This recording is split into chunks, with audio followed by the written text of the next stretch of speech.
এমন এক গ্রাম যেখানকার ইতিহাস হঠাৎ করে হারিয়ে গিয়েছিল। ঝাড়খণ্ডের মালতে একসময় যাকে বলা হতো গুপ্ত কাশী। এখানে তৈরি হয়েছিল 108টি মন্দির। কিন্তু প্রশ্ন হচ্ছে, কেন তৈরি হয়েছিল?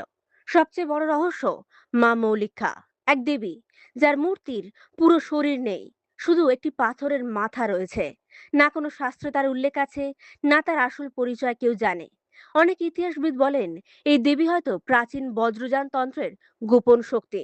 আরো অদ্ভুত ব্যাপার হলো, এই বিশাল মন্দির নগরী শত শত বছর ধরে ইতিহাস থেকে হারিয়ে গিয়েছিল। হঠাৎ 1979 সালে আবিষ্কৃত হয়। কিন্তু কিভাবে? এত বড় একটা রাজধানী মানুষের সামনে থেকেও কিভাবে অদৃশ্য হয়ে গেল? আরেকটা রহস্য, মাত্র 350 মিটারের মধ্যে 108টি মন্দির, যেন এক অদ্ভুত প্রতিযোগিতা, যেখানে রাজবংশের লোকেরা ভক্তির নামে বানিয়ে চলেছিল মন্দিরের পর মন্দির। শোনা যায় তারাপীঠের বামাখ্যাপা এখানেই প্রথম সিদ্ধি লাভ করেছিলেন।